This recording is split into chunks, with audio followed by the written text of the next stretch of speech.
With news of AEW contracts expiring and more, this is Wrestling Hub. My name is John, and you're watching the Wrestling Report. Before we get into the rest of the video, make sure you subscribe to Wrestling Hub and turn on all notifications to stay up to date with everything in the world of pro wrestling. Also, don't forget to follow us on Instagram at Wrestling Hub Official and follow us on Twitter at Wrestling_Hub.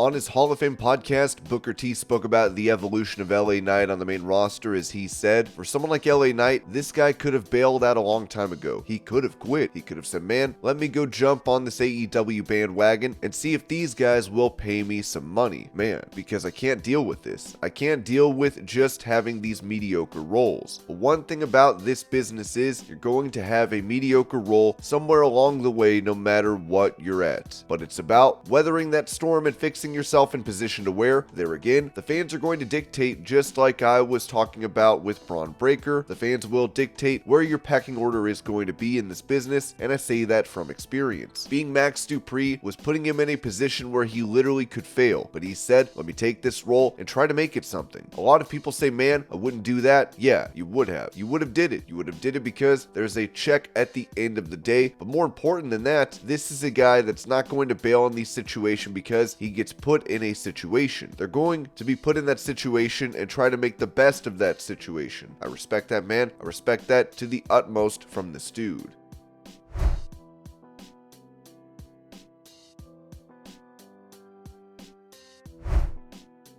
Talking about the possibility of teaming with Tommaso Ciampa again, Johnny Gargano told Catch Club, you never know. I think as long as me and Ciampa are in the same company or even in wrestling in general, we'll always be linked together. And there was always that idea of what would happen if DIY was on Raw and SmackDown. The amount of dream matches that could come of that, and I think we haven't scratched the surface of that yet.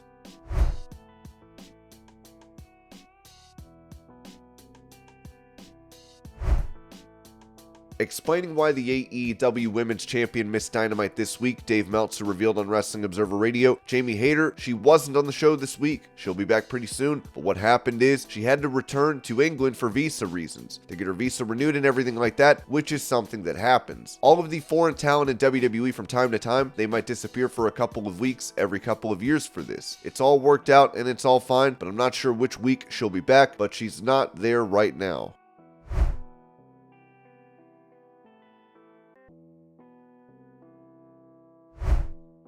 On the Grew Room show, Vickie Guerrero said this about her AEW contract status. I told Dino Winwood before, and I'm going to say this publicly, that just because of whatever he's done in the wrestling industry, because of where I'm at, does not make me any better than he is, because he could probably have more insight than I have on wrestling history, which in the second or the first episode is true, because I went on some social media topic that made me look like a total jerk and a not know-it-all host. And you'll see where that goes, but I always open my mind to different people, and Michael, our producer, and his assistant Sandra, they're a great team and they always have these ideas, and so they thought about collaborating Dino and I. I'm always open to it because I think that the more people, the merrier, and the more insight that he has, and I think kind of being myself, and this was a great project for me to start doing, especially after leaving AEW, because I'm able to kind of be more of myself. Usually when you're under a promotion, you have these guidelines and these narrow boundaries that you kind of have to stay in whenever you're under a promotion. So this is the perfect timing for us to kind of get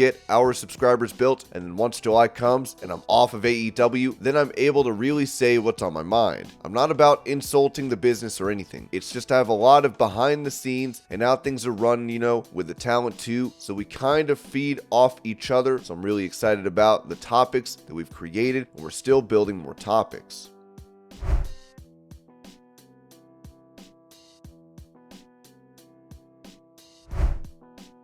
Speaking to NBC Los Angeles, Stone Cold Steve Austin talked about his WrestleMania match against Kevin Owens and touched on not missing the in-ring action of pro wrestling. You have to understand that I retired in 2003, so it's been a long time, so I'm over it. But when I walked away from the business of sports entertainment, I endeavored into other things. I worked with Kawasaki Motorsports on the side-by-side division. I'm in the beer business, and I do other things. Coming back to do something from time to time is fine because I love my relationship with WWE, but my days in the ring are done. Although I did do the main event at WrestleMania last year in Dallas, but that was kind of a fluke, and we pulled it off. It's good to be back and see some of the faces, but I've been gone for a long time and I do not miss it. Well, yeah, there are things I miss about being on the road. I miss the boys. That's what I miss. You miss going up and down the road telling stories, laughing, and doing things to entertain each other when you're doing the grind on the road, just living life. It's a different breed of animals or guys or human beings that get into this business, and birds of a feather flock together, and the sports entertainment industry draws some very unique characters.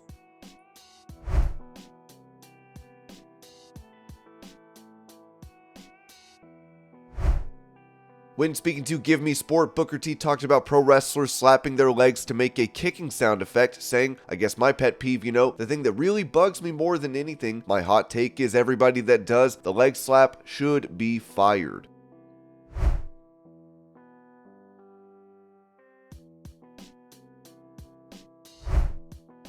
Touching on her training regimen despite an injury, Ronda Rousey wrote on Instagram, how do you train with no ACL or cartilage in your right knee as well as a fractured radius? Focus on what you can do. I have some of the most versatile training routines on earth. I need to do PT, build strength, retain flexibility, and train technique across multiple disciplines, sometimes all in a single session. After over 2.5 decades of combat training, the smallest misstep could result in surgery. Thankfully, Mizuno USA just sent me their new TS01 trainers specifically designed for stability while still ultra light, so not to aggravate what remains of my knee. Woohoo! Check link in bio to get yours. Story time. 2 weeks after my ACL reconstruction at 16 years old, my mom had me on the floor doing push-ups to teach me a lesson. You can sit around and feel sorry for yourself, or get off your mopey ass and train with a vengeance. It's thanks to that ACL injury I spent an entire year focusing solely on Nuwaza ground techniques in judo, and became the best in the world in arm bars and transitions. Anyone who doubts me is welcome to try me. Well, after thousands of dislocations, I thought not tapping out to arm bars and tearing ligaments was cool in my teens. My elbow finally fractured simply by slapping the mat in Rockford, Illinois right before WrestleMania. The only thing saving these chicks now are the doctors not letting me compete. Well, ladies, they can't keep me away forever. I'm not moping. Vengeance is coming.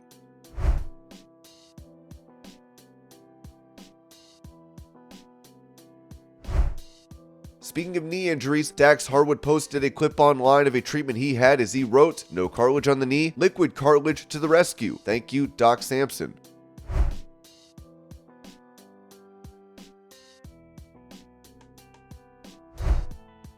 With CM Punk having been out of AEW since the All Out Brawl, One Star thinks the company needs him, as Fightful reported. Dax Harwood admitted that he's got heat for several podcasts that he's done, but he's always happy to talk things out directly. He said that he expected some of it with the CM Punk situation, but that he still speaks to CM Punk almost daily. However, they have an understanding that if things get too negative, they'll scale it back. He actually expected to not like CM Punk when he first came in, but they hit it off and became close friends. He said that he wanted the first episode to be about Punk because he wanted people to know his truth on the situation. He says that he and CM Punk will talk the current landscape of wrestling, but will also just send each other Bret Hart clips sometimes. Dax said that Punk has been reading Steve Kieran's book and said that it's made him miss wrestling and that he still loves it. Dax's hope is that CM Punk, Young Bucks, Kenny Omega, and everyone involved moves past it, and said that the fight is a happen situation. He wants everyone to move past it and work together, and it's his belief that AEW needs CM Punk, Kenny Omega, and the Young Bucks. He said that he did get heat for the CM Punk episode, but he did also get some positive feedback from it.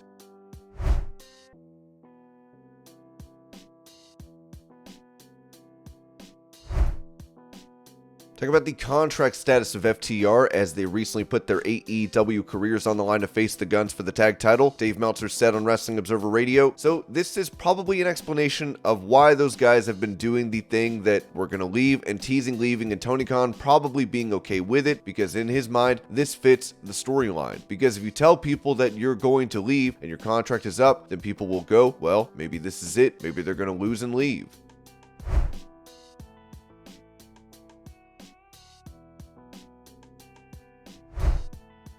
As Goldberg is no longer under contract with WWE, Sean Ross Sapp said this: in regards to Goldberg's free agency status, it isn't necessarily new. We're told he became a free agent on January 1st, and that Tony Khan has had to interact with his reps for other deals as well. Goldberg's last match was February 2022, but there was still time on his deal. Goldberg has several companies already interested in booking him, including one in Israel.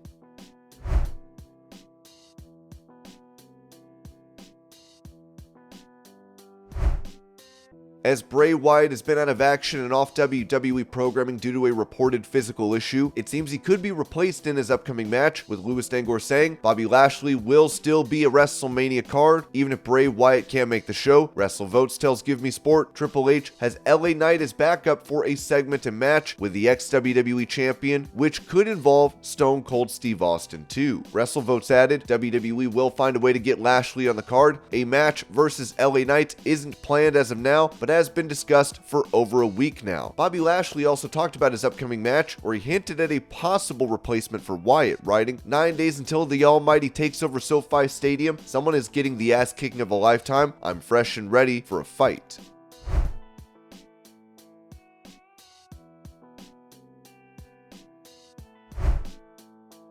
Addressing a recent post from CM Punk, Dave Meltzer noted on Wrestling Observer Radio, what it says is that he wants back in, which we've already known. Other people have said that too, that he's looking to get back in. It's up to Tony Khan, and Tony's going to make a decision at some point. He's probably just about ready, if not ready already, from the torn triceps, so it is one of those things that he can do soon enough.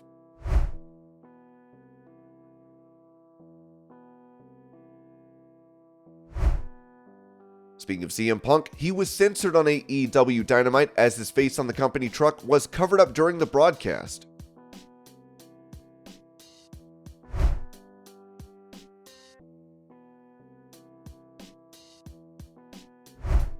Former pro wrestler Manny Resto, who went by the name the Puerto Rican Punisher, has been working as a security guard as he recently stopped a gunman in Florida. The suspect was wearing a mask and trying to enter a club. When it was discovered that he had a gun, Resto made sure to disarm the suspect and was helped in restraining him until authorities arrived.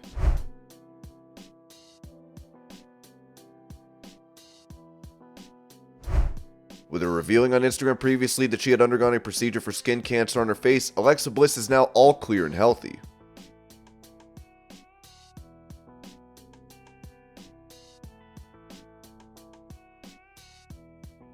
And this was your pro wrestling news update. I hope you're all having a great day. Thank you so much for watching, and I'll see y'all later.